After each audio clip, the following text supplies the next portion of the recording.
برادر ملت اسلامیہ،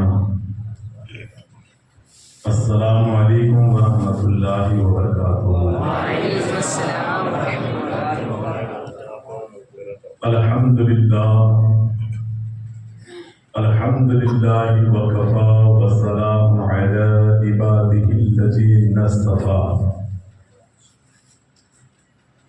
اما بعد فاعوذ باللہ من الشیطان الرجیم، بسم اللہ الرحمن الرحیم۔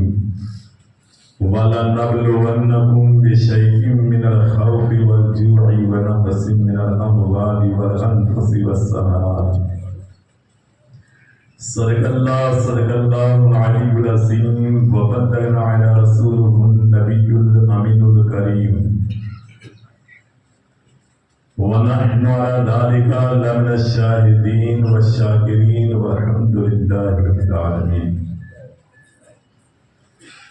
خطبہ مسنونہ کے بعد قرآن پاک کی بہت ہی مشہور آیت کریمہ پیش کی گئی، اس کے تعلق سے کچھ باتیں آپ کی سماعت کے حوالے کروں۔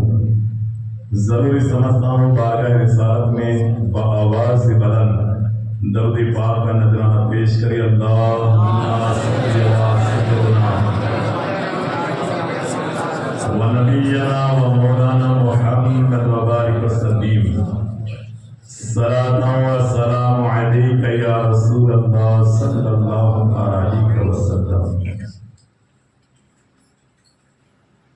قرآن پاک میں اللہ تبارک و تعالی ارشاد فرماتا ہے وَلَنَبْلُوَنَّكُمْ بِشَيْءٍ مِّنَ الْخَوْفِ وَالْجُوعِ وَنَقْصٍ مِّنَ الْأَمْوَالِ وَالْأَنفُسِ وَالثَّمَرَاتِ۔ آیت کریمہ کا ترجمہ ہے کہ میں تمہیں ضرور آزماؤں گا۔ اللہ فرماتا ہے میں تمہیں ضرور آزماؤں گا، کبھی پھلوں کی کمی سے، کبھی مال کے ذریعے، کبھی نفس کے ذریعے، کبھی تمہاری اولاد کے ذریعے۔ تو یہ اللہ نے کہا ہے کہ میں تمہیں آزماؤں گا، اور اللہ نے کہا ہے تو وہ آزمائے گا۔ ہمیں بھی آزماتا ہے، کبھی ہمیں بیمار کر دیتا ہے، کبھی ہمارے مال میں نقصان ہو جاتا ہے، کبھی کوئی کچھ کہہ دیتا ہے، صبر نہیں ہوتا، برداشت نہیں ہوتا۔ تو یہ آزمائش اللہ کی طرف سے ہے۔ اللہ نے کہا ہے کہ میں لوں گا تمہاری آزمائش، تو وہ آزمائش دے رہا ہے۔ دیکھیں یہ آزمائش ہی ہے کہ 10 دن کا مسلسل، یہ 9 دن کا مسلسل یہ پروگرام آپ لوگ، دوسرے لوگ بھی جانتے ہیں، مگر آئے آپ لوگ، وہ لوگ نہیں آئے۔ تو یہ اللہ کی طرف سے آزمائش ہے کہ آتا کون ہے۔ ہم آئے، کامیاب ہوئے، اب آنے کے بعد ہم کو کیا کرنا ہے؟ جو باتیں سنی ہیں اس پر عمل کرنا ہے۔ اور یہ پروگرام کرنا، کرانا یہ آسان بھی نہیں ہے، یہ ایک دین کا کام ہے۔ اللہ جس سے چاہے اس سے یہ کام دے دیتا ہے۔ ورنہ 2007 میں جب میں یہاں آیا تھا تو میں نے دیکھا تھا سبیل والی گلی پر بہت بڑا تعزیہ ہم لوگ بناتے تھے، رکھتے تھے۔ پھر 2008 میں نے حنیف بھائی سیدو باپو سے مشورہ کیا کہ تعزیہ تھوڑا چھوٹا کر دیتے ہیں، تھوڑا کم خرچے والا تعزیہ لاتے ہیں، اور ارادہ یہ ہے کہ 10 دن کا ہم پروگرام بھی کریں تاکہ تعزیے کی حقیقت بھی معلوم پڑے۔ شہدائے کربلا کا واقعہ کیا ہے، کربلا کیوں ہوئی، کربلا کیا چیز ہے، امام حسین نے کیا تکلیفیں برداشت کی، وہ بھی لوگوں کو پیغام ملتا ہے۔ تو یہ مشورہ جب حنیف بھائی، ہمارے یو باپو نے سب نے کیا، اس وقت ہمارے مرحوم حاجی عارف بھائی بھی تھے، تو ان لوگوں نے سب نے یہ مشورے کو قبول کر لیا۔ اور اللہ کا فضل و کرم دیکھو کہ اس جگہ پر نیاز تو ہمیں کبھی کبھی ایسا کہنا پڑتا تو کل کرنا، اتنی نیاز ہوتی تھی، اور لوگ بھی اتنے آتے تھے کہ ہم کو کہنا پڑتا تھا کہ اسٹیج کے پیچھے سے آگے آ جاؤ، یا سائڈ پہ کھڑے ہو بیچ میں چلے جاؤ، یعنی پبلک بھی اتنی آتی تھی۔ لوگوں نے بہت سپورٹ کیا، ساتھ دیا۔ اللہ کا فضل و کرم، آج بھی وہ پروگرام بستی ٹوٹنے کی وجہ سے آج مسجد کے اندر وہ پروگرام ہو رہا ہے۔ تو یہ پروگرام اس دن سے لے کر کے آج تک اس پروگرام کو مسلسل جاری رکھنا یہ کام آسان نہیں ہے، بہت کٹھن کام ہے۔ دیکھیں ہم لوگ تو آتے ہیں تقریر کر کے چلے جاتے ہیں، مگر جو پروگرام کرتے ہیں جو جوان لڑکے ہیں ان کو تو پھر نیاز سے ڈوبی ہو تو اس کو پھر صاف صفائی کرنا، کاغذ کے ٹکڑے ادھر ادھر، کٹوری کے ٹکڑے ادھر ادھر، جو کچھ بھی پڑا ہے اس کو بھی اٹھانا کرنا، ڈیگ دھلنے ہیں، ڈیگ کو دھل کر کے واپس اس کی جگہ پر اس کو بھیجنا ہے، مائی کا ہے جو بھی سسٹم ہے، جو بھی باتیں ہیں، گل پوشی کا جو معاملہ ہے، تو یہ نیاز کا بندوبست کرنا یہ کام آسان نہیں ہے، کوئی اپنے مرحوم کے لیے نہیں کرتا، ہم شہید کربلا والوں کے لیے کر رہے ہیں، تو یہ اس کی شان کریمی ہے کہ ہم سے یہ کام لے رہا ہے۔ بہرحال دعا یہی ہے کہ اللہ جس سے جو بھی نیکی کا کام لے رہا ہے اللہ وہ کام ہمیشہ اس بندوں سے وہ نیکی کا کام لیتا رہے، اور اس میں بینیفٹ فائدہ ہمارا یہ ہے کہ ہم نے یہ پروگرام شروع کیا تو مثال کے طور پر 10 باتیں شریعت کی بتائی، اس میں سے ایک بات پر بھی اگر کوئی عمل کرے گا، بولنے والے کو، پروگرام کرنے والے کو، سب کو اللہ ثواب عطا فرمائے۔ تو یہ پروگرام جو کرتے ہیں اللہ تبارک و تعالیٰ ان کی محنتوں کو اپنی بارگاہ میں قبول فرمائے، امام حسین کے صدقے میں ان کی بھی اور ہم سب کی روزی میں برکتیں نازل فرمائے، ان کی محنتوں کو قبول کرتے ہوئے دنیا اور آخرت میں اللہ اچھا بدلہ عطا فرمائے۔ دیکھیں درود ہم جو پڑھتے ہیں، اہل بیت کی شان آپ لوگوں کے سامنے مسلسل جاری ہے، حضرت علی کا طرز عمل، حضرت علی کی جو پڑھائی کا جو معاملہ ہے، کرامتوں کا جو معاملہ ہے، تو ایک روایت یہ پائی جاتی ہے کہ جب اسلام نیا نیا پھیلا تو مسلمانوں کی حالت یہ تھی کہ گھر میں کھانے کے بھی پھاکے تھے، اتنی غربت والا یہ مذہب تھا، جھاڑ کے پتے کھا کر کے لوگ جنگ میں اترتے تھے، تو اتنا دردناک اسلام کا وقت تھا، اور ایسے ماحول میں وہ لوگ اسلام کی اور اسلام کی غریبی کی مذاق اڑاتے تھے۔ وہ لوگ روایتوں میں آتا ہے کہ ایک مرتبہ ایک فقیر مانگنے والا مکے میں 4 کافر بیٹھے ہوئے تھے کعبے کے سامنے، اس کے پاس جا کر کے وہ بھیک مانگتا ہے، وہ امیر تھے، ان کو معلوم تھا، وہ کہیں دیر سے بیٹھے تھے، ان کو معلوم تھا کہ علی کعبے کے پاس ذکر الہی میں مشغول ہے، انہوں نے کیا کیا کہ علی کی اور اسلام کی مذاق اڑانے کے لیے اس مانگنے والے کو علی کے پاس بھیجا، کیوں؟ اس لیے کہ معلوم تھا کہ علی کے گھر میں بھی فاقے چل رہے ہیں، علی اس مانگنے والے کو کچھ نہیں دے پائیں گے، اور علی کے پاس بھیجا۔ دیکھیں اہل بیت کا مقام دیکھو اور ان کی زندگی اور طرز عمل دیکھو، اور خدا کی ذات پر بھروسہ کتنا۔ وہ مانگنے والے کو ان 4 کافروں نے علی کی غریبی اور اسلام کی مذاق اڑانے کے لیے اس مانگنے والے کو علی کے پاس بھیجا۔ اب وہ مانگنے والا بھی سوچ سوچ کے قدم بڑھا رہا ہے، کیوں؟ اس لیے کہ مانگنے والے کو بھی پتا تھا کہ علی کے گھر کی حالت کیا ہے، پھر بھی وہ مانگنے والا گیا، بھیجا تھا کسی اور نے، وہ مانگنے والا گیا، جا کر کے کھڑا رہا، اور علی ذکر الہی میں ہے۔ اچانک آپ نے اپنی آنکھ کھولی تو دیکھا بازو میں کوئی کھڑا ہے، پوچھا کیا ہوا؟ تو کہا میں مانگنے کے لیے آیا ہوں، میں بھیک مانگ رہا ہوں، میں غریب ہوں، میں تمہارے پاس کچھ طلب کرنے آیا ہوں۔ اور پھر وہ خلاصہ کرتا ہے، اس لیے کہ علی کی حقیقت وہ جانتا تھا مانگنے والا، تو وہ خلاصہ کرتا ہے کہ علی اپنی مرضی سے میں نہیں آیا، وہ سامنے جو بیٹھے کافر لوگ انہوں نے مجھے بھیجا ہے۔ علی سمجھ گئے کہ یہ اسلام کی مذاق اڑانے کے لیے بھیجا ہے، میری غریبی کا مذاق اڑایا جا رہا ہے۔ حضرت علی نے بھی اس کو باقی نہیں رکھا، علی فرماتے ہیں تیری مٹھی کو کھول، تیرے ہاتھ کھول، اپنے ہاتھ پھیلا میرے سامنے۔ علی نے جو پڑھنا تھا وہ پڑھا، پھوک ماری، کہا یہ مٹھی بند کر لے، اس کو مٹھی بنا دے۔ وہ مانگنے والے نے، اب دیکھو اس زمانے میں لوگوں کا یقین کتنا مضبوط تھا، اتنا مضبوط یقین، اس نے مٹھی بنا لی، وہ دیکھتا ہے کہ مجھے کچھ دیا بھی نہیں۔ علی فرماتے ہیں مٹھی بنا، مٹھی کو وہاں جا کر کے کھولنا۔ وہ علی کے بارگاہ سے نکلا، مٹھی بنائی علی کی بارگاہ میں، وہاں جا کر کے ان کافروں نے پوچھا کیا دیا علی نے؟ یہ نہیں معلوم کیا دیا، بس مجھے کہا ہاتھ کھولو، میں نے کھول دیا، انہوں نے پھونک ماری، اب معلوم نہیں کہ کیا دیا ہے۔ کہا یوں کہا کہ وہاں جا کر کے مٹھی کو کھول دینا، بس یہ کھول رہا ہوں۔ مٹھی کو کھولنا اتہاس اس بات کی گواہی دیتا ہے، کتابوں میں لکھا ہے کہ جب اس مانگنے والے کو مٹھی کھولنے کا حکم ہوا، جب اس نے اپنی مٹھی کو کھولا اندر سونا موجود تھا، اس میں سونا موجود تھا۔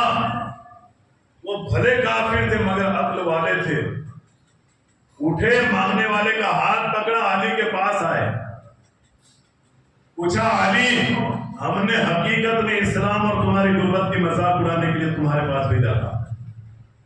معلوم تھا کہ علی کے گھر کے اندر فاقہ کسی چلتی ہے، کئی کئی دن تک چولہا نہیں جلتا، ان کو معلوم تھا ہم نے تمہاری غریبی کا مذاق اڑانے کے لیے اس کو بھیجا تھا، مگر تم نے سونا دے دیا، اور ہم نے یہ بھی دیکھا کہ تم کو ہم نے دیکھا ہے کہ تم نے سونا اپنے ہاتھ سے سونا نہیں دیا، تم نے کچھ پڑھا ہے۔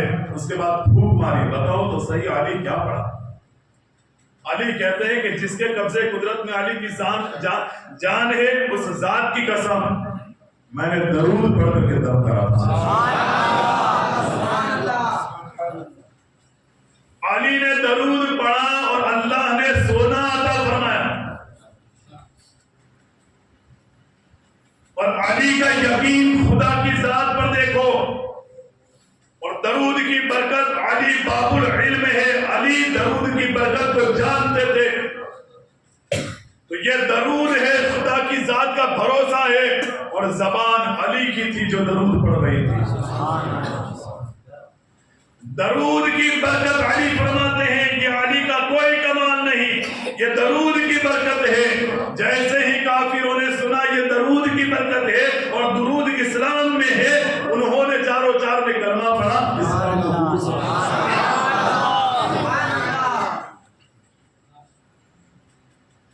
بے ایمان نے درود کی برکت دے کر کے اسلام کو قبول کر لیا۔ ہم ایمان والے ہیں، ایمان کو درود پڑھ کے اور مضبوط بنا لو۔ پڑھو اللہم صلی علی نبینا مولانا محمد صلی علیہ الصلوۃ والسلام علیک یا رسول اللہ صلی اللہ علیہ وسلم۔ زبان کس کی تھی؟ علی کی تھی۔ وہی علی کی اولاد کربلا کی سرزمین پر، وہی علی کی اولاد ہندوستان کی سرزمین پر 90 لاکھ لوگوں کو کلمہ پڑھایا۔ حکومت جانوروں پر، خالی اتنا کہا تھا بیٹھے ہیں بیٹھے ہی رہ جائیں گے، اور اونٹوں کو اتنا مارا سپاہیوں نے، اونٹوں کی جان چلی جاتی مگر وہ اٹھنے والے نہیں تھے۔ پھر کسی نے کہا کہ جب وہ بابا جا رہے تھے تو انہوں نے اپنی زبان سے کہا تھا کہ یہ بیٹھیں گے تو بیٹھے ہی رہ جائیں گے۔ پھر غریب نواز کو بلایا اور ان سے کہا کہ اونٹ کو مارا جا رہا ہے، اونٹ کھڑے نہیں ہوتے، آپ فرما دیجئے وہ کھڑے ہو جائیں۔ غریب نواز ارشاد فرماتے کھڑے ہو جاؤ، اونٹ کھڑے ہو گئے۔ اٹھانے کے لیے مارا گیا، نہیں اٹھے۔ یہ حسین کی، علی کی اولاد کا ایک فرد ہندوستان کی سرزمین پر جانوروں پر حکومت کروائے، پانی پر حکومت، اتنا بھاری بھڑکن پتھر، ابھی جاؤ بارش کے موسم میں ایسا لگے ابھی یہ گر جائے گا۔ حالت نماز میں انگلی کے سہارے، گھوڑے کے ٹاپ کے سہارے، آج بھی وہ پتھر ایسے کیسا بھاری بھڑکن موجود ہے۔ اتنے بڑے بھاری بھڑکن پتھر کو روکنا یہ علی کے خون کی حقیقت ہے، اور نمازوں کا یہ عالم ہے۔ قضا تو دور کی بات، نماز کبھی چھٹنے ہی نہیں دیا۔ وہی علی کی اولاد کربلا میں جام شہادت پی رہی باری باری۔ سیدہ زینب کہتی ہیں بھائی حسین مصیبتوں کے اتنا بڑا انبار لگ گیا، پہاڑوں کے پہاڑ مصیبتوں کے توڑے جا رہے ہیں، میرا ارادہ ہے میرے بیٹے غلام محمد آپ کے نام پر صدقے کے طور پر میں قربان کر دوں۔ سگی بہن کہہ رہی ہے حسین کربلا میں میرے بیٹے جائیں گے، آپ اجازت دے دو۔ ہے دنیا میں آج ایسی کسی کی بہن؟ پتا چلے باپ مر گیا بہن کتنی بھی دور ہو حق لینے چلی آتی ہے. اور یہاں تو بھائی کو کہہ رہے بھائی میرے بیٹے اب شہید ہوں گے. سیدہ زینب کہتی ہے آپ اجازت دے دو. ننھی ننھی جانوں کو کہاں اجازت دیتے حسین, مگر سیدہ زینب نے زید پکڑ لی. امام حسین کہتے سوارو بھیج دو میدان. ننھی ننھی تلواریں ان کو سجایا, ان کے کپڑے صحیح ٹھیک ٹھاک کیے, ان کی زلفیں سواری. میدان کارزار میں جب چھوٹی چھوٹی تلواریں لے, ارے وہ 22,000 کا لشکر دیکھتا رہ گیا کہ جوش و جذبہ تو دیکھو اسلام کے داتے. یہ بچے تھے 3 دن کے بھوکے پیاسے تھے, کربلا کے میدان میں آ کے کھڑے ہو گئے. للکارا جا رہا ہے 22,000 کے لشکر کو, آؤ کس میں ہمت ہے. اور یہ ابن سعد نے کہا تھا چھوٹے بچے سمجھ کر کے مت خود پڑھنا, سوچ سمجھ کر کے جانا, ان کے رگوں میں علی کا خون ہے. سوچ سمجھ کر کے جانا. اور اتہاس کہتا ہے, کتابوں میں لکھا ہے کہ یہ ننھے جو بچے تھے اور محمد وہ لڑتے لڑتے ابن سعد تک پہنچ گئے تھے. ورنہ ابن سعد بہت دور تھا اور اشاروں سے کام لیتا تھا. لشکر کو بھیجنے کا کام تھا, یہ بیچ میں سیفٹی کے ساتھ تھا, باڈی گارڈ کے ساتھ تھا. یہاں تک آنا تو لوگوں کے لیے مشکل تھا, کوئی نہیں آ سکا تھا. یہ علم محمد لڑتے لڑتے, دیکھو بچپن لڑ رہے ہیں, اور لڑتے لڑتے ابن سعد تک چلے. قریب تھا کہ ابن سعد کی گردن اڑا دیتے, وہ وقت قریب تھا, ابن سعد تک پہنچ گئے تھے, قریب تھا اس کی گردن اڑا دیتے. ابن سعد نے کہا چاروں طرف سے گھیر رہے ان کو. گھیر لیا گیا. پھر ہوا یہ کہ دونوں بھائی شہید ہو جاتے ہیں. انا للہ و انا الیہ راجعون. ان کی لاش مبارک کو لا کر کے سگی بہن سیدہ زینب کی گود میں رکھ دیا امام حسین نے. عباس علمبردار کہتے ہیں کہ حسین اب یہ کام کرتے ہیں مجھ سے خیمے کے اندر. دیکھیے علی اکبر شہید ہوئے, یہ سب بارش شہید ہو رہے ہیں, اور ان کا پیاس کی شدت سے چھوٹے چھوٹے بچوں کا تڑپنا مجھ سے نہیں دیکھا جاتا. آپ اجازت دیجئے میں پانی لے کر کے آؤں. امام حسین ارشاد فرماتے ہیں عباس تم علمبردار ہو, اگر تم اس میدان میں شہید ہو گئے میرا کیا ہوگا؟ لشکر کا عالم تمہارے ہاتھ میں اسلام کا, تمہیں اجازت نہیں ہے. حضرت عباس عرض کرتے ہیں بھائی حسین مجھے جانے دو, بچوں کا تڑپنا مجھ سے دیکھا نہیں جاتا. ہم تو اپنے بچے اچھی چیزیں کھاتے, دوسرے کے بچے دیکھتے, ہم کو رحم تک نہیں آتا. توڑ کے دو اس کو, رحم کھا اس بچے پر. عائشہ تو صدیقہ سے اللہ کے رسول نے فرمایا تھا فلاں کا بیٹا فلاں کا بچہ اگر آ گیا ہے خالی ہاتھ مت بھیجنا, کچھ نہ ہو تو مٹی کا ڈھیرا ہی اسے دے دینا. کھانے پینے کی گھر میں چیز نہ ہو, میرے نبی نے فرمایا عائشہ ڈھیلا دے دینا, اس سے وہ کھیل تو لے گا. کھانے کی چیز نہ ہو تو مٹی کا ڈھیرا ہی اسے دے دینا, مگر دے دینا. بچہ گھر میں کسی کا بھی آ جائے کچھ نہ کچھ اسے دو, اسے خوش کرو. عباس علمبردار فرماتے ہیں مجھ سے برداشت نہیں ہوتا, میں دیکھ نہیں پاتا وہ رونا گڑ گڑانا بچوں کا. امام حسین نے پھر کہہ دیا کہ اچھا ٹھیک ہے آپ بھی جاؤ. آپ نے مسکیزہ کندھے پر لٹکایا, تلوار نیزہ لے کر کے آپ چلے, میدان کارزار میں اترتے ہیں. ادھر سے ابن سعد نے دیکھا کہ عباس کے ہاتھ میں مسکیزہ ہے, مطلب یہ پانی لینے کے لیے نکلے. ادھر سے ابن سعد نے اعلان کر دیا کہ اے یزیدیو سنو, یہ مسکیزہ پانی اگر خیمے میں چلا جائے گا تو پھر روئے زمین پر اور کربلا کی زمین پر ایک بھی یزیدیت والا باقی نہیں رہے گا. جب پیاسے تھے تو ان کی طاقت کا یہ علم تھا کہ بڑے بڑے پہلوان, سرما رکھنے والے پہلوان, جو نام اور عزت والے پہلوان تھے, جن کی پہلوانی کے چرچے تھے, ان کو انہوں نے نارے جہنم کی طرف روانہ کر دیا. تو پانی پی لیں گے تو حالت کیا کریں گے؟ پانی خیمے تک نہ پہنچنے دینا. عباس علمبردار میدان کارزار میں اترے, آپ بدبختو یہ حسین اپنی مرضی سے نہیں آئے تھے، تم نے بلایا، اور اتنی بے وفائی کے بلانے کے بعد ان کے بھتیجوں کو، ان کے بیٹوں کو، ان کے بھانجوں کو سب کو تم نے پیاسا ہی شہید کر دیا۔ اتنی غداری، اتنی بے وفائی۔ حضرت عباس رضی اللہ عنہ کی باتوں کا کوئی اثر نہیں لے رہے وہ، اور عباس کو معلوم تھا کہ یہ پہلے بھی ظلم و ستم کر چکے ہیں، یہ پانی نہیں لینے دیں گے۔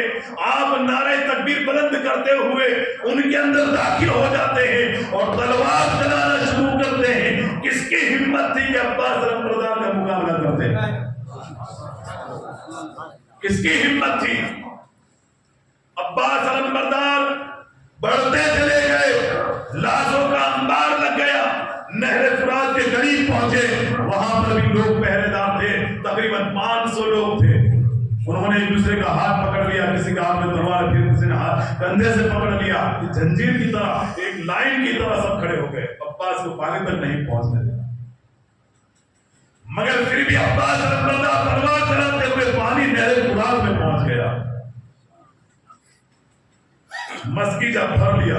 دیکھیں مسکیجہ بھرنا آسان نہیں تھا، مسکیجہ ترنت بھرا بھی نہیں جاتا، دیر لگتی ہے۔ جب تک دیر لگی پیچھے والے کو سنبھالنا تھا۔ طاقت کا عالم تو دیکھو، مسکیجہ بھر رہے، مسکیجہ کو دبانا ڈوبونا چمڑے کا مسکیجہ ہوتا ہے، اس کو دبانا ڈوبونا، پھر اس کے منہ کو پھر پانی کے لیول میں لینا، پانی سے تھوڑا اندر کی طرف رکھنا، یہ سب کرنا، اور ادھر سے ان کو بھی روکنا۔ خدا کی ذات پر بھروسہ دیکھو اور دشمن کو سنبھالنے کا طریقہ دیکھو۔ پانی بھرا جا رہا ہے، پھر آپ نے سوچا لاؤ میں پی لیتا ہوں۔ مسکیجہ بھرنے کے بعد آپ نے چلو میں پانی تو لیا، مگر بعد میں یہ ہوا کہ آپ کو ان بچوں کا تڑپنا یاد آیا، پانی چھوڑ دیا۔ ہم کیا کرتے ہیں؟ چھوٹے بچوں کو ہم دیکھتے ہیں شادی میں، نیاز میں، ان کے پاس تھال پہنچتا نہیں، اگر وہ بچہ کہیں ہوشیاری سے تھال لے کے آ بھی گیا، ہم کھینچ لیتے ہیں، وہ بچے کے ہاتھ میں سے ہم تھال کھینچ لیتے ہیں۔ عباس علمبردار کا طریقہ پوری دنیا کے مسلمانوں کے لیے پیغام ہے، اور کربلا کا واقعہ انسان کو جینے کا طریقہ سکھاتا ہے۔ عباس علمبردار کا یہ طریقہ پورے دنیا کے مسلمانوں کے لیے پیغام ہے کہ پہلے چھوٹوں کا خیال کرو، پھر اپنے بارے میں سوچو۔ ورنہ عباس علمبردار نے جو چلو پانی اٹھایا تھا، وہ یہ چلو پانی اگر پی لیتے، جب پیاسے تھے تو دشمن تھرما رہے تھے، پانی پی لیتے، یزیدیت ختم ہو جاتی۔ مگر بچوں کا تڑپنا یاد آیا، آپ نے پانی چھوڑ دیا۔ اور کچھ روایت یہاں تک ملتی ہے، گھوڑے کو پانی پینے کا کہا تو وہ جانور تھا، گھوڑے نے بھی پانی نہیں پیا۔ سوچو، عباس علمبردار واپس آئے، اب یزیدیت کے اندر بحران مچ گیا کہ پانی بھر لیا گیا، اب یہ خیمے تک نہیں پہنچنا چاہیے۔ عباس علمبردار کے ساتھ پھر وہ جنگ شروع ہوتی ہے۔ عباس علمبردار لاکھوں کے انبار لگاتے ہوئے، آپ کی نظر بس کنبے کی طرف ہے، آپ کی نظر اہل بیت کی طرف ہے، بچوں کی یاد کر آ رہی ہے، آپ پانی لے کر کے بڑھتے چلے جا رہے ہیں، اور جتنے بھی یزیدیت ہے، جو بھی سامنے آیا اس کا کام تمام کرتے چلے گئے۔ اور جرار نامی ایک بدبخت تھا، اس نے آپ کے اوپر تلوار کا وہ وار کیا کہ جہاں مسکیجہ تھا اسی ہاتھ کو الگ کر دیا اس نے۔ پھر حضرت عباس علمبردار نے وہ پانی کا مسکیجہ یہ ہاتھ میں لیا، پھر یہ ہاتھ میں لینے کے بعد تلوار بھی چلا رہے، مسکیجے کو بھی سنبھال رہے، دشمنوں کا سامنا بھی کر رہے، ادھر سے بچوں کی یاد کروا رہے۔ عباس علمبردار چلتے چلے جا رہے، پھر نوفل نام کا ایک بدبخت آتا ہے، اس نے دوسرا ہاتھ الگ کر دیا عباس علمبردار کا۔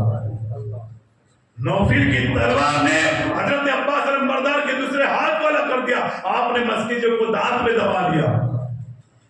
پھر کسی نے ایسا تیر چلایا، وہ تیر ڈائریکٹ مسکیجے میں لگتا ہے، پانی وہیں پر نکل جاتا ہے۔ یہ اہل بیت کا معاملہ نہیں، یہ تو نہر فرات کی کمی تھی، اس کی قسمت میں اہل بیت کے پاس جانا نہیں تھا، ورنہ اہل بیت تو ان کے اولاد میں اولاد، جب خالی اتنا ہے انا ساگر آ جا، وہ انا ساگر آ جائے تو یہ عباس علمبردار تھے، نہر فرات کو وہاں بلا لیتے، وہاں آ جاتی نہر فرات۔ مگر دنیا والوں کو ان کا صبر دکھانا تھا، اور اسلام کس طریقے سے کتنی محنت سے ہم تک پہنچا ہے۔ عباس علمبردار نے میدان کرب و بلا میں چاروں طرف سے آپ کے اوپر حملہ ہوا، نیزے تیر چلائے گئے، نیزے چلائے گئے۔ عباس علمبردار نے بھائی حسین کو یاد کیا، بھائی حسین اب مجھے سنبھال دو۔ دونوں بازو کٹے ہوئے ہیں۔ سوچو تھوڑی دیر کے لیے، بیچاروں کی دنیا میں جا کر کے اسلام کتنی محنت کے بعد ہم تک، اور ہم نمازیں بھی چھوڑے چلے جا رہے ہیں، ماں باپ کو گالیاں بھی دیتے چلے جا رہے ہیں، اور لین دین میں جس کا اس کا حرام حلال کچھ نہیں دیتے، آنے دو۔ پڑوسی کے اوپر ظلم ہے، چھوٹا بڑا ہے تو چھوٹے پر ظلم ہے، گورا ہے تو کالے پر ظلم ہے، طاقتور ہے تو کمزور پر ظلم ہے۔ اسلام کے قانون پہ ہم پر عمل، ہمارے پاس عمل ہی نہیں ہے۔ اسلام اتنی محنت اور مشقت کے ساتھ ہم تک پہنچا، ہم کو عمل کرنے کی ضرورت ہے۔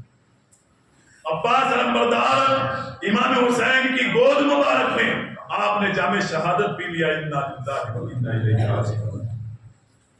18 سال کی جوانی حضرت امام حسین کے سامنے آ کے کھڑی رہتی۔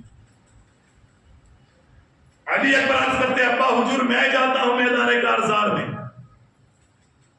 علی اکبر کا چہرہ میرے نبی کے چہرے سے ہو بہو ملتا جلتا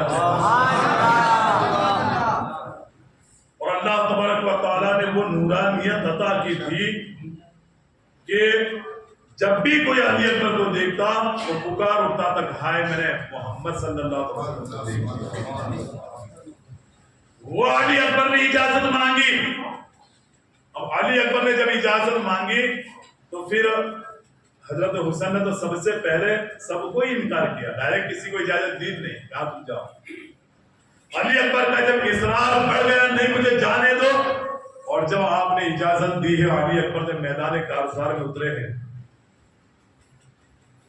علی اکبر فرماتے ہیں بھیجو کون آتا ہے میرے مقابلے میں، بھیجو میں دیکھوں کون آتا ہے۔ 22,000 کا لشکر، کسی کی ہمت نہیں علی اکبر کے بلانے پر آ جائے، نہیں آیا کوئی۔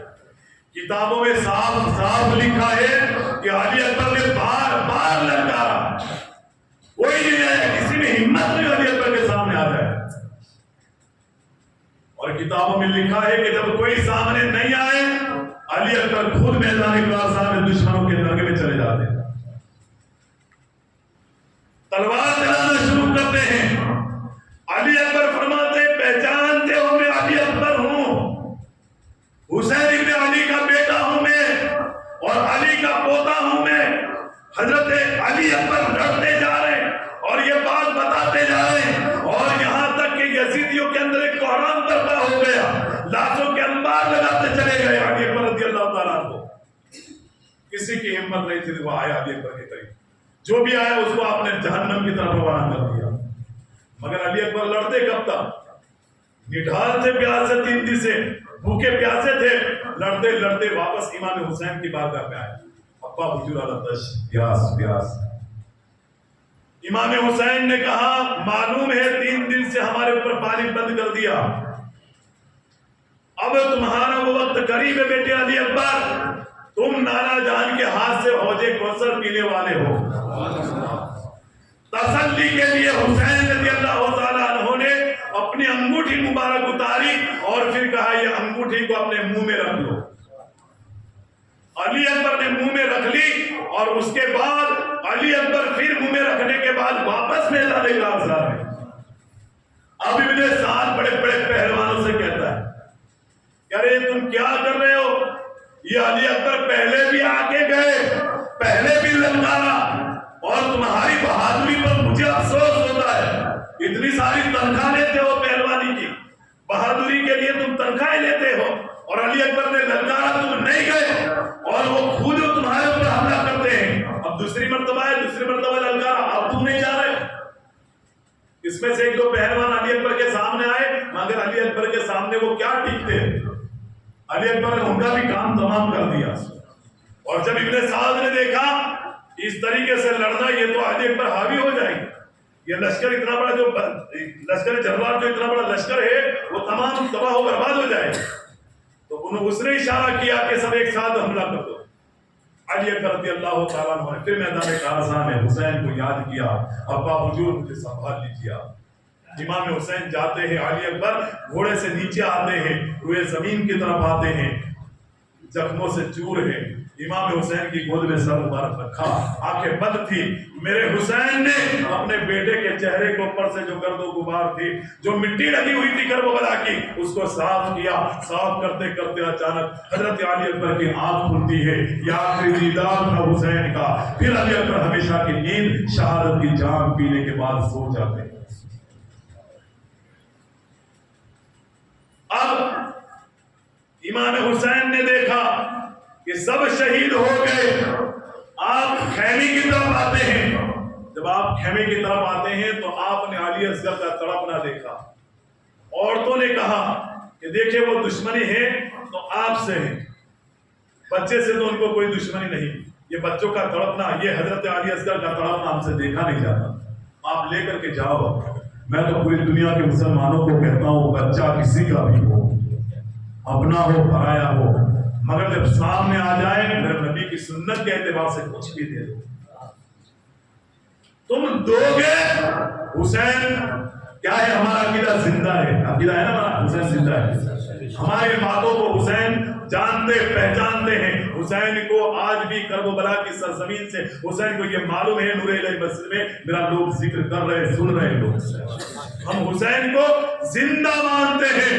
جب زندہ مانتے ہیں، کسی کا بھی بچہ یا سامنے آ جائے، کچھ نہ کچھ تحفے کے طور پر دے دو، کچھ نہ ملے پانی پلا دو، پانی بھی پلا دو گے، وہ زندہ حسین ہماری اس طرز عمل پر ہم سے خوش ہو جائے گا، ان کو اپنا علی اصغر یاد آ جائے گا کہ میرے علی اصغر کو دشمنوں نے نہیں پلایا، میں نے جس پانی کو لوگ پیاسوں تک پہنچانے کے لیے علی اصغر تک کو قربان کر دیا، آج میرے چاہنے والے اوروں کو پانی پلا رہے ہیں،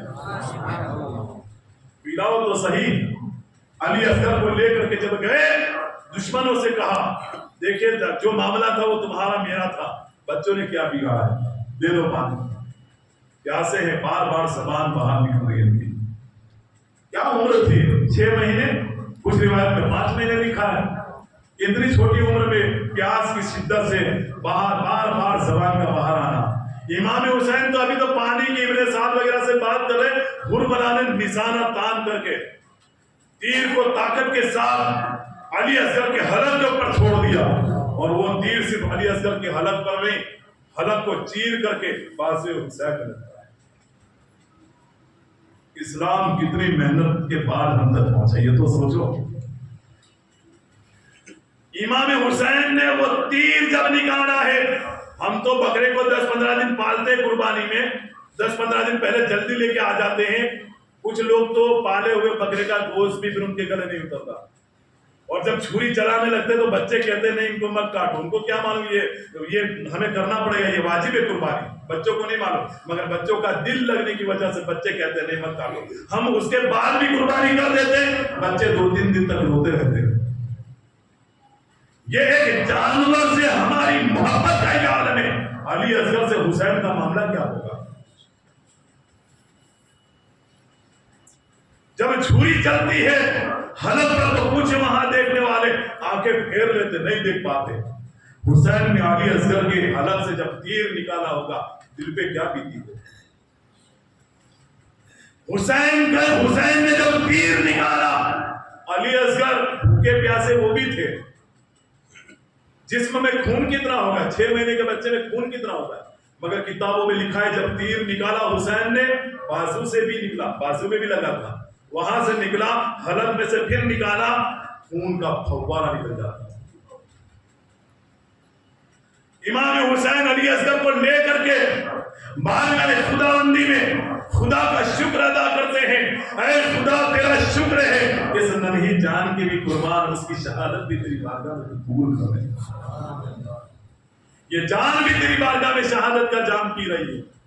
اور اس کے بعد حضرت امام حسین نے علی اصغر کو لا کر کے خیمے میں دے دیا۔ اب امام حسین نے دیکھا بستر عدالت پر زین العابدین ہے، آپ خیمے میں آتے ہیں، اتنا لمبا سفر، کہاں مدینہ، مدینہ سے پھر مکہ، مکہ سے یہ سفر طے کرتے کرتے اتنی لمبی، اتنے مہینوں کا سفر، پھر اس کے بعد مسلم بن عقیل کی شہادت کی خبر آنا، ان کے بچوں کی شہادت کی خبر آنا، پھر حور کا واپس مکے اور مدینے نہ جانے دینا، حور سے پھر بحث و مباحثہ، ابن زیاد کے بار بار خط آنا، ابن سعد کا بار بار امام حسین سے یزید کی بیعت مانگنا۔ کتنی محنت حسین نے کی، کتنی تکلیفیں اٹھائی حسین نے، اتنی ساری تکلیفوں کے باوجود کرب و بلا کے میدان میں آپ کو اتارا گیا، وہاں پانی بند کر دیا گیا۔ پانی بند کرنے کے بعد ان کے بھانجوں کو، ان کے بھتیجوں کو، ان کے بیٹوں کو، سب کو ان درندوں نے شہید کر دیا۔ امام حسین نڈھال ہو چکے ہیں۔ وہ امام حسین اتنی تکلیف برداشت کرنے کے بعد جب خیمے کے اندر داخل ہوتے ہیں، کیا دیکھتے ہیں؟ جو لوگ گئے تھے وہ تندرست تھے میدان کارزہ میں، اب یہ بیمار اٹھنے کی کوشش کر رہے ہیں۔ ان کا بیٹا زین العابدین بستر سے اٹھنے کہا امام حسین نے، کیوں اٹھ رہے ہو؟ کہا میدان میں جانے کی اجازت مجھے بھی دے دی۔ امام حسین کی آنکھوں سے آنسو نکل گئے۔ امام حسین ارشاد فرماتے ہیں، بیٹا علی اکبر بھی چلے گئے، حضرت قاسم، حضرت عباس رضی یہ سب چلے گئے، علی اصغر بھی چلے گئے، اب یہ قافلہ جو ہے جام شہادت تو مجھے بھی پینا ہے، میری اولاد کا سلسلہ بیٹے زین العابدین تجھ سے چلے گی، اور زین العابدین یہ لوٹے ہوئے قافلے کو میری شہادت کے بعد لوٹ لیا جائے گا، اس قافلے کو ان کو زنجیریں پہنائی جائے گی، ان کو لوٹ لیا جائے گا، ان کے ہاتھوں میں بیڑیاں، پیروں میں بیڑیاں ڈال دی جائے گی، ہاتھوں میں زنجیریں ڈال دی جائے گی، یہ قافلے کو سنبھال کر کے مدینہ تم کو لے کے جانا ہے۔ زین العابدین تم کو اجازت میدان کارزار میں نہیں ہے۔ اب خود امام حسین میدان کارزار میں جانے کے لیے آپ نے حضور سرکار دو عالم صلی اللہ علیہ وسلم نانا جان کا امامہ باندھا، ذوالفقار حیدری آپ نے تلوار ہاتھ میں لی، حضرت حمزہ جس کے کلیجے کو ہندا نے جنگ احد میں سینہ چیر کر کے نکالا تھا، میرے نبی کے وہ چچا حضرت حمزہ کی ڈھال حضرت حسین نے اپنے ہاتھ میں لی۔ میدان کارزار میں جانے کی تیاری دیکھو حسین کی، امامہ باندھا، علی حضرت علی کی تلوار آپ نے سنبھالی، حضرت حمزہ کی ڈھال آپ کے ہاتھ میں ہے، اور حضرت جعفر طیار کی جعفر طیار کا نیزہ آپ کے ہاتھ میں۔ ابھی تک جتنے بھی گئے ان کو سنوارا، ان کو سجایا حسین نے، اب حسین کو سیدہ زینب سجا رہی ہے۔ جب تیار ہو گئے، حسین کی بیٹی سکینہ آ کر کے کہتی ابا حضور آپ کہاں جا رہے ہیں؟ تیاریاں دیکھ کر کے بیٹی سکینہ نے پوچھا ابا حضور آپ کہاں جا رہے ہیں؟ سکینہ کہتی ابا حضور آپ کی جو تیاری ہے وہ میدان میں جانے کی تیاری ہے، اور میں نے ننھی آنکھوں سے اس بات کو دیکھا ہے، جو بھی میدان میں گیا لوٹ کر کے نہیں آیا۔ ابا حضور آپ جا رہے ہیں، کس کے حوالے ہم کو چھوڑ کے جا رہے ہیں؟ سیدہ زینب کی باتیں سن رہے حسین، سکینہ کی باتیں سنتے سنتے سیدہ زینب سے حسین نے کہا کہ میری بہن سن، علی اکبر کو گود میں اٹھا کر کے لانا، میری نظروں کے سامنے اسے انہیں زخمی کرنا۔ قاسم کی جوانی میری نظروں کے سامنے لوٹ لی گئی، علی اکبر کو شہید کر دیا گیا، عباس نمبردار کے بازوؤں کو میری نظروں کے سامنے کاٹ دیا گیا۔ یہ سب باتیں میرے لیے کیوں تھی؟ یہ میرا امتحان تھا، اللہ میری پریکشا لے رہا تھا، مگر اب میدان میں میں جا رہا ہوں، اے سیدہ زینب اب پریکشا تیری ہے۔ اتنا سب ہونے کے باوجود امام حسین کہتے ہیں صبر کا دامن میں نے نہیں چھوڑا،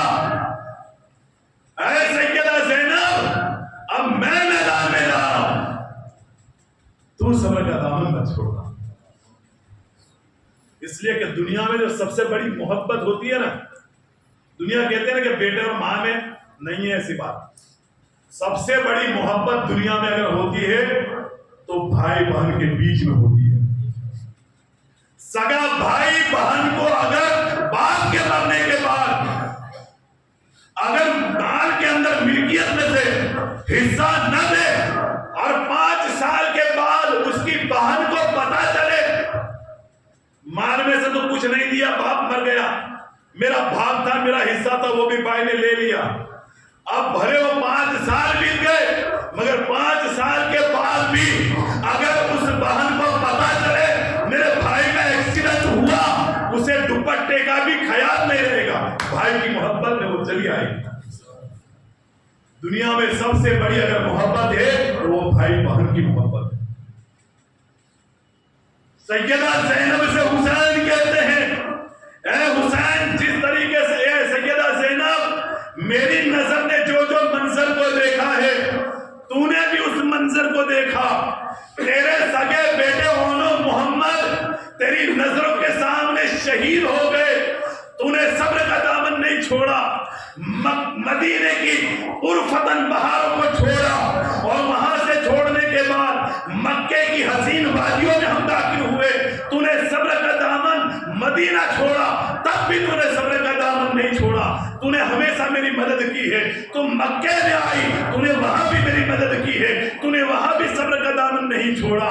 اے میری بہن سیدہ زینب، تو ہم چلتے رہے، تکلیف برداشت کرتے رہے، تو میری محبت میں چلتی رہی، میں بھائی ہونے کی وجہ سے تو نے یہ تکلیفیں برداشت کی، تو چلتی رہی، تو نے تکلیفیں برداشت کی، تو نے اولو محمد کو میدان کارزار میں تو بھوکی بھی رہی، پیاسی بھی رہی، تو میری محبت میں اتنی ساری تکلیفیں برداشت کری، تو نے پھر بھی صبر کا دامن نہیں چھوڑا، تیری نظروں کے سامنے اتنے سارے بھتیجے بھانجے یہ سب شہید ہو گئے، تو نے صبر کا دامن نہیں چھوڑا، اور تو نے بھائی بہن کی وہ مثال پیش کی ہے، قیامت تک رہتی دنیا تک دنیا کی تمام عورتیں فخر محسوس کرے گی کہ گرب و بلا میں اگر کوئی بہن تھی تو وہ سیدہ زینب تھی، حسین تھی۔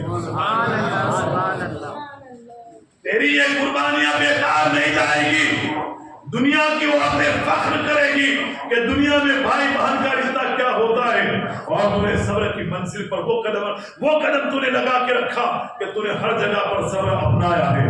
اب میں دنیا سے جاؤں گا، صبر کے دامن کو مت چھوڑا۔ سب کو سوارا امام حسین نے، جو بھی گیا امامہ پہنایا، تلوار ہاتھ میں دی، ان کو ایسا قبا پہنایا، جو کچھ بھی کیا وہ حسین نے کیا، اور جب حسین کی باری آئی سیدہ زینب نے ان کو سجایا۔ میدان کارزار میں دیکھیں کبھی کبھی ہوتا ہے نا یار، یہ رقم تھوڑی ہم چھپا کے رکھتے ہیں، رمضان میں کام آئے گی زکات دینے کے لیے، یہ ہم سنبھال کے رکھتے ہیں، بھتیجے کی شادی ہوگی تو اس میں خرچ کرنے میں کام آئے گا، سنبھال کے رکھتے ہیں کبھی کبھی۔ اور کرکٹ کی دنیا میں بھی ایسا ہوتا ہے، اچھے اچھے لوگوں کو سنبھال کے رکھا جاتا ہے، وہ کھیلنے آئے گا تو اس کے سامنے اس کو اتاریں گے، یہ اس کے لیول کا، یہ اس کو پہنچ بنے گا، ہم بولتے ہیں نا ایسا، اس طریقے سے سنبھال کے رکھا جاتا ہے۔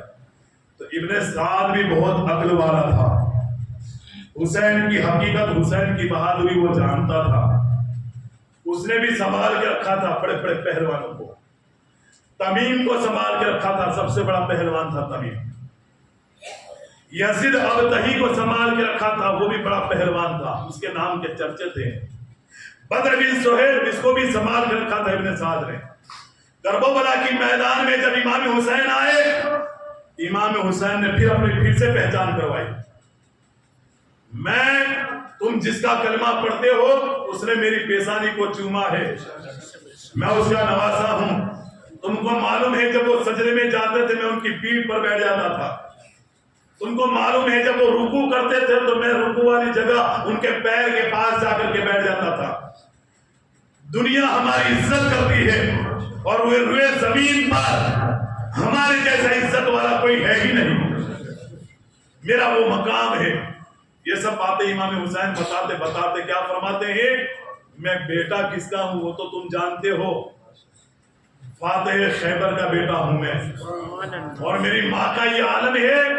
نانا کی حدیث ہے، نانا فرماتے ہیں کہ جب میری بیٹی فاطمہ پل صراط پار کرنے کی تیاری میں ہوگی تو اس وقت کوئی اہل محشر کو ندا دے گا، آواز دے گا کہ اے اہل محشر میں کھڑے رہنے والوں، اپنے سروں کو جھکا لو، 70,000 حوروں کے ساتھ فاطمہ الزہرا پل صراط پار کرنے والی ہے۔ وہ فاطمہ الزہرا کا میں بیٹا ہوں۔ امام حسین نے یہ سب باتیں بتائی، پھر خلاصہ کر دیا تمہارے بچنے کا ایک راستہ تھا قیامت میں۔ امام حسین کیا کہتے ہیں کہ قیامت میں تمہارے پاس بچنے کا ایک راستہ تھا، کون سا؟ ہم حق کو پہچان نہ سکے، ہم حسین کو پہچان نہ سکے۔ اب اگر تم سنبھل گئے، دیکھیں روایتیں، کتابیں، شہید کربلا پہ بہت ساری کتابیں لکھی ہے الگ الگ طریقے سے، شہید ابن شہید، خطبات محرم، بہت ساری، سید آقا لال، یہ سب محرم کے تعلق سے، اس میں سب الگ الگ روایتیں ہیں۔ ایک روایت اس میں یہ بھی ہے، امام حسین نے کہا تھا کہ اگر تم مجھے چھوڑ دیتے ہو، باز آ جاؤ مجھے قتل کرنے سے، اگر تم مجھے شہید نہیں کرتے، اس سے پہلے جتنے بھی شہید ہوئے وہ میں معاف کر دوں گا۔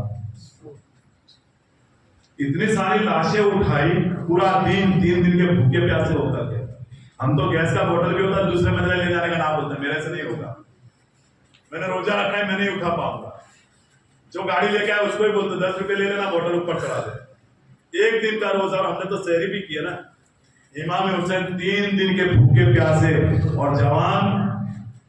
جوانوں کے گوشت کے اندر جو وزن ہوتا ہے دنیا جانتی ہے۔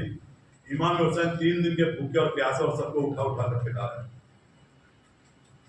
وہ حسین نے یہاں تک کہہ دیا، ایک روایت یہ ہے کہ مجھے اگر تم چھوڑ دو، جہاں سے میں آیا میں وہاں چلا جاتا ہوں، اگر تم باز آ گئے تو اس سے پہلے جتنے بھی شہید تم نے کیے وہ میں معاف کر دوں گا۔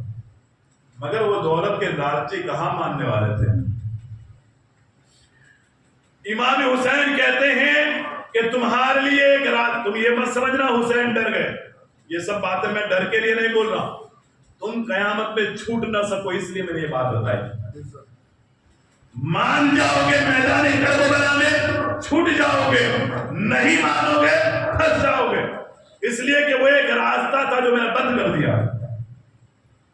تم کہہ رہے تھے قیامت میں کہ ہم نے حق کو نہیں پہچانا، حسین کی حقیقت کو نہیں پہچانتا، ہو سکتا ہے کہ تم بچ جاتے، مگر میری تقریر سننے کے بعد میں گواہی دوں گا۔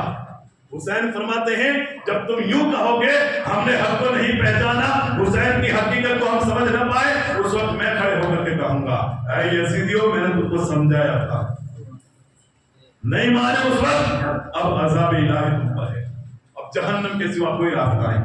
تو اس وقت میں گواہی دوں گا میں سمجھایا تھا یا اللہ، مگر یہ نہیں مانے، یہ نہیں سمجھے، یہ دنیا کی دولت کے بھوکے تھے۔ اب امام حسین نے یہ سب سمجھا دیا تو یزیدی میں سے ایک آواز بلند ہوئی، اے حسین یزید کی بیعت قبول کر لو یا تو پھر لڑنے کے تیار ہو جاؤ۔ امام حسین سمجھ گیا کہ میری باتوں کا ان کے اوپر اثر نہیں ہوتا، یہ ماننے والا نہیں ہے، دنیا کی دولت کے بھوکے ہے۔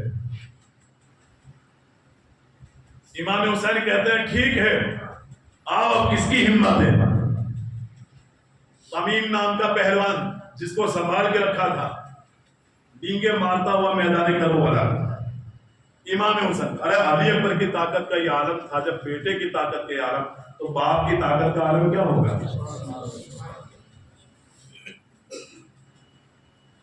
امام حسین فرماتے ہیں کون ہے، کس کی ہمت ہے، کون اپنی عورتوں کو بیوہ کروانا چاہتا ہے، آؤ میرے پاس، کون ہے جو اپنے بچوں کو یتیم کروانا چاہتا ہے، آؤ۔ ابن سعد نے تمیم کی طرف اشارہ کیا جو پہلوان تھا، جس کے ڈنکے بجتے تھے، امام حسین کے پاس آیا، ارے کیا وہ وار کرتا، ابھی تو وہ تیاری کرتا، حسین نے 2 حصے کر دیے اس کے۔ یزید اب تک جھومتا ہوا ہے، تمیم یہ کام نہیں کر سکتا، یہ کام میں منٹوں میں کر کے آ جاتا ہوں، منٹوں کی بات کرتا تو جا تو صحیح۔ اور جب وہ آیا وار تو کر دیا، امام حسین نے اس کے وار کو خالی جانے دیا، اور امام حسین نے ایک ہی وار میں جس طریقے سے وہ گیٹ مارٹ تک پہنچتی ہے، اس کے سر کو اتنا دور پہنچا دیا۔ گیند کی طرح اس کا سر دور جا کر ٹک گیا. یزید ابتہی بھی چلا گیا. بدر بن زہیر وہ آیا, کیا کہتا ہے امام حسین سے؟ پہلے تو سعد سے کہا, یعنی ایک منٹ بھی حسین کے سامنے نہیں ٹک پائے. ابن سعد سے بدر بن زہیر کہتے ہیں, وہ پہلوان کہتا ہے, یعنی ایک منٹ بھی حسین کے سامنے ٹک نہیں پائے. اے ابن سعد مجھے بھیجو, میں مہم کو طے کر لیتا ہوں. ابن سعد نے اشارہ کرا, جاؤ تم جاؤ. اور وہ آ کے حسین سے کیا کہتا ہے معلوم ہے؟ اے حسین, میں کسی پہاڑ پر اگر مار دوں تلوار, وہ پہاڑ سرما بنا کے رکھ دیتا ہوں. اور اس کے حقیقت میں چرچے تھے اس پہلوان میں. امام حسین کہتے ہیں تو آیا ہے تو اب مقابلہ کر, تو کیا ہے مجھے بتانے کی ضرورت نہیں ہے, میں کیا ہوں ابھی تجھے وہ سمجھ میں آ جائے گی. امام حسین رضی اللہ تعالیٰ عنہ کے سامنے وہ آیا, وار کیا, وار خالی گیا, دوسرا وار کیا, دوسرا بھی خالی گیا, تیسرا وار کرنے کی تیاری کرتا تھا. امام حسین نے 2 حصے کرتا تھا. 4 بیٹے وہاں تھے اس کے, بدر بن زہیر کے 4 بیٹے, وہ بھی پہلوان تھے. چاروں 4 ایک ساتھ آ گئے. امام حسین کے سامنے کیا ٹکتا, وہ تو پیاسے تھے امام حسین. اور امام حسین کی طاقت کا عالم تو دیکھو, 4 کو ایک ساتھ دے ماری, چاروں 4 ایک ساتھ چلے گئے, باری باری آتے. مگر امام حسین کے 4 آئے, آؤ تو صحیح, ان کا بھی کام تمام کر دیا. اور جب امام حسین جوش و جذبے میں آ کر کے جب پھر آپ حملہ کرتے ہیں, تو پھر یزیدیت کی اندر سے لاشوں کا انبار لگاتے ہوئے اس طریقے سے بڑھتے چلے گئے. ابن سعد کو مجبور ہو کر کے کہنا پڑا کہ یزیدیوں, اگر تم نے ان کو نہ سنبھالا, رہتی دنیا تک ہم کو دنیا کھانے دے گی. اتنا بڑا لشکر تھا, حسین کا مقابلہ نہ کر سکے یہ لوگ. باری باری مت جاؤ, حسین آ گئے, چاروں طرف سے حملہ کر دو. امام حسین کے اوپر چاروں طرف سے حملہ کر دیا گیا. اب چاروں طرف سے ہوا تو پھر امام حسین اکیلے تنہا, اور اس سے پہلے 3 پہلوان, پھر بدر بن زہیر کے 4 بیٹوں کو, ان کا بھی مقابلہ. یہ سب کرتے کرتے 3 دن کے بھوکے پیاسے, اتنا لمبا سفر طے کر کے آئے تھے, بھوکے پیاسے تھے, لڑ رہے تھے. چاروں طرف سے امام حسین کے اوپر حملہ ہوا. تلواروں کے نیزے کے باہر آپ کو لگتے ہیں, پھر بھی امام حسین قابو میں نہیں آ رہے تھے. طاقت کا عالم تو دیکھو. ابن سعد کہتا ہے ایک کام کرو, اب تیروں کی بارش کر دو. تیروں کی بارش کی تو حضرت حسین کے گھوڑوں کے اوپر تیر, گھوڑے کو بھی تیر لگنا شروع ہوئے. گھوڑا نکھار ہوا, امام حسین بھی تیروں سے اور برچھیوں سے, تلواروں سے زخمی ہوئے, آپ بھی ہوئے زمین کی طرف. اس وقت شمر آپ کے سینے پر سوار ہو گیا. جیسے ہی آپ آئے تو امام حسین نے کہا کون ہے تو؟ کہا میں شمر جی جوشن ہوں. امام حسین کہتے تیرا ارادہ کیا ہے؟ تو وہ کہتا ہے تمہیں شہید کرنے کا ارادہ ہے. کہا دین کون سا ہے؟ کہا جمعہ کا دن. وقت کون سا ہے؟ کہا جمعہ کی نماز کا وقت ہے. حضرت حسین کہتے ہیں ہم نمازوں کے پابند ہیں, مجھے سجدہ کر لینے دیں. امام حسین سجدے میں گئے, شمر نے آپ کے جسم سے آپ کے سر مبارک کو الگ کر دیا. اتہاس اس بات کی گواہی دیتا ہے کہ امام حسین کے کنبے کو, قبیلے کو لوٹ لیا گیا. اس قافلے کو بیڑیاں پہنا دی گئی سب کو. امام حسین کے سر مبارک کو نیزے کے اوپر چڑھایا گیا. نیزے پر امام حسین قرآن پڑھ رہے. ہم اے سی میں بیٹھ کے مسجد میں رمضان میں صرف پڑھتے ہیں, اور وہ بھی کتنی دیر, عصر مغرب کے بیچ میں. اعتکاف میں بیٹھے تو تھوڑی دیر پڑھ لیا, پھر وہی مستی مذاق مسجد کے اندر. مسجد کا معاملہ یہ ہے, دنیاوی باتیں کرو گے, نیکیاں کتنی بھی ہوگی, دنیاوی باتیں کرنے کی وجہ سے تمہاری نیکیاں تباہ و برباد کر دی جائے گی. وہ حسین نیزے کے اوپر آپ قرآن کی تلاوت کرتے ہیں, اور ہمارے قرآن کہاں ہے؟ بند ہے. رمضان میں ہم اس کے جزدان کے اوپر سے دھول اڑا کر کے ہم قرآن کو حاصل کرتے ہیں. امام حسین رضی اللہ تعالیٰ عنہ کا جسم مبارک, آپ کے جسم مبارک کے اوپر گھوڑے دوڑائے گئے. یہ لوگ کوفہ سے دمشق کی گلیوں میں امام حسین, حضرت سہیل اللہ کے رسول کے ایک صحابی ہے, حضرت سہیل دمشق میں تجارت کے لیے گئے تھے, اور وہ فرماتے ہیں کہ دمشق کی گلیوں کو سجایا جا رہا تھا.